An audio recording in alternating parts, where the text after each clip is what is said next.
그럼 다음 주도 섹터 바로 한번 살펴볼게요. 오늘 두 번째 주도 섹터는요. 뷰티와 카지노. 자, 이 두 가지 키워드 보면은 중국이 떠오르죠. 그래서 관련한 질문을 좀 드려봐야 될 것 같아요. 중국 관광객이 들어오면 한국의 내수가 살아날까? 이 포인트인데 무비자 입국 이야기 또 나왔어요. 근데 실제로 지금 중국 무비자 풀리고 나서 중국 여행 가시는 분들 많더라고요. 네. 같은 맥락으로 봤을 때 우리 기업들도 수혜를 볼 수 있을까요? 그 뉴스 때문에 뭐 관광객은 늘어날 수는 있을 것 같은데 그것 때문에 이제 화장품주들까지 엄청나게 매출을 올리기에는 조금 너무 확장된 생각인 것 같고요. 대신에 인바운드가 됐든 아웃바운딩이 됐든 지금 관광객이 늘어나는 것은 팩트입니다. 어떤 이유가 됐던지 간에. 그로 인해서 당연히 관심 있게 볼 부분은 과거에는 화장품주 전에 항공, 면세였어요. 그런데 왜 이들이 어떻게 보면 시장에서 이렇게 소외받는지 저도 잘 모르겠습니다. 근데 어느 순간부터 항공주들과 면세는 이 뉴스에 반응을 안 하기 시작하더라고요.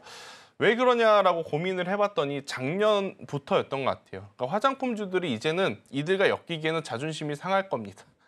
이제는 테마적으로 움직이는 섹터가 아니라 워낙 많이 커졌잖아요. 네. 실제로 돈도 많이 버는 산업이 되었고, 그래서 이제 화장품주들이 이제 독단적으로 움직이는 모습들이 많이 보이는데, 오늘 아마 화장품주들을 보면서 이게 지금 좋은 건가 안 좋은 건가 굉장히 고민이 되실 것 같아요.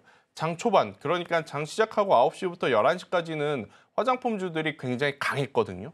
그리고 대표적으로 뭐 LG생활건강이라든지 아모레퍼시픽 이런 대형주를 빼더라도 뭐 마녀공장이라든지 토니모리라든지 여러분들이 흔히 아는 중소형 화장품사들이 굉장히 좋았었어요. 그런데 점심시간을 기점으로 이들이 빠르게 음봉전환에 좀 변화의 모습을 좀 보이고 있거든요. 그러니까 모든 종목이 그렇다는 건 아니지만 다수의 종목군들이 오전의 시세의 연속성을 계속 유지하지 못하고 오후장 들어오면서 차익 매도 물량이 조금 나오는데 여기서 이제 한 가지 특이한 점은 뭐였냐.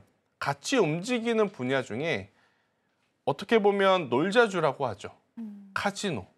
아니면 또 우리나라에 놀러 오셔서 물건을 살 때 그 물건에 대한 이 텍스, 그러니까 세금 처리를 하는 기업 같은 경우에는 오히려 주가가 더 탄탄해지거나 오히려 수급에 지금 쏠림 현상이 나타나고 있는 상황이거든요. 그럼 많은 투자자분들도 이 안에서 이 뉴스를 벗어나지 않고 이 안에서 굉장히 빠르게 저는 순환매가 돌아가고 있는 지금 상황이라고 보시면 될 것 같아서 화장품주들은 지금 시세가 조금은 빠르게 꺼진 종목군들의 공통점은 뭐냐면 1분기 실적의 확인이 필요한 기업입니다.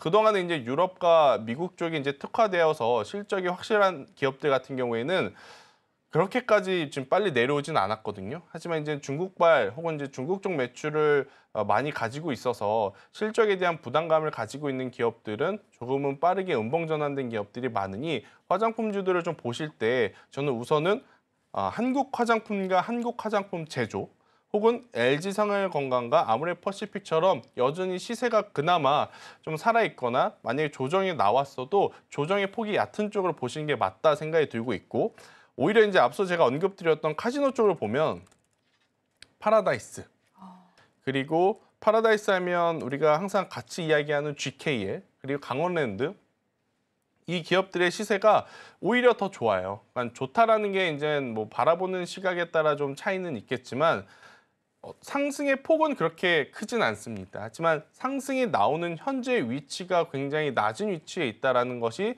제가 봤을 때는 개인적으로는 좋은 점수를 줘야 될 것 같고 두 번째, 너무 한 나라에 치중시키는 것보단 지금 카지노 같은 경우에는 중국만 바라보는 게 아니라 중국에서도 일본에서도 지금 많은 분들이 오셔서 이걸 어떻게 확인을 할 수 있느냐 드라백이라는 걸 우리가 볼 수 있거든요. 드라백은 이제 카지노에 들어가시면 우리가 테이블에 현금 놓는다고 껴주지 않습니다. 그 현금을 칩으로 바꿔야 되거든요. 이제 그걸 이제 드러백이라고 하는데 그 드러백 기준으로 보면 그러니까 중국 분들도 많고 일본 분들도 많고 아니 그걸 또 어떻게 하느냐 엔화로 바꾸시는 분가. 네, 중국 화폐를 이제 바꾸시는 분들이 있기 때문에 그게 이제 꾸준히 다 지금 같이 성장을 하고 있어서 어떻게 보면 카지노주들 같은 경우에는 그동안 화장품 대비 못 올랐던 부분들의 수급이 이동을 했었을 때 굉장히 좋은 요소가 될 수 있다라고 좀 정리해 드릴 수 있을 것 같고요. 이제 글로벌 텍스프리라는 기업이 있습니다. 우리나라에서 이제 거의 상장사 기업들 중에 이 기업밖에 없을 거예요. 뭐 JTC라고 하는 기업도 있는데 이제 그 기업은 일본에만 좀 국한되어 있고 글로벌 텍스프리는 우리나라에 이제 물건을 사 가실 때 세금 처리, 텍스 처리를 이제 해야 되기 때문에 이제 글로벌 텍스 프리를 이제 사용을 하셔야 되는데 아마 많은 분들이 최근에 들었던 뉴스 중에 또 기억에 남을 게 외국인들이 우리나라에서 긁은 신용카드액의 10%가 K뷰티 플러스 화장품에서 나왔다라고 해요. 그만큼 이제 많은 분들이 오시면 본인이 가지고 온 돈 중에 확실히, 10%는 네. 확실히 쓰고 간다는 거지 않습니까? 그렇죠. 왜냐하면 숙박비도 포함이 되어 있을 그렇죠. 테고. 네, 그죠? 그래서 네. 이런 어떤 흐름을 놓고 보면 기업이 이 해당 산업에 여러 기업이 있었다면 많이 말씀을 안 드렸을 거예요. 분산이 되니까. 하지만 글로벌 텍스프리는 지금 시장 점유율이 굉장히 높은 그런 상황이라 만약에 화장품주들에 대한 확신이 안 드시는 분들은 어떤 화장품주들을 고르기 어려우신 분들은 글로벌 텍스프리를 보는 게 지금은 더 나은 방법일 수도 있겠다는 의견 드려보도록 하겠습니다. 네, 좋습니다. 자, 이렇게 해서 저희가 화장품주 이야기 나눠봤는데요. 마지막으로 중국 내수 이야기도 좀 나눠보고 싶어요. 지금 중국 측에서 많은 부양책을 내세우고 있음에도 내수 회복이 잘 되지 않는다라는 이야기를 여러 번 좀 접해봤습니다.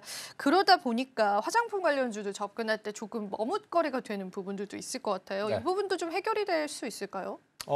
저는 충분히 괜찮다라고 보여져요. 그러니까 어떤 부분에서 우리가 또 하나 체크를 해야 되냐면 음식료 업종들 중 중국 매출 비중 가지고 있는 기업들 중국에서 얼마만큼 지금 소비를 하고 있느냐를 한번 체크해 볼 수 있는 기준이 되는 거거든요.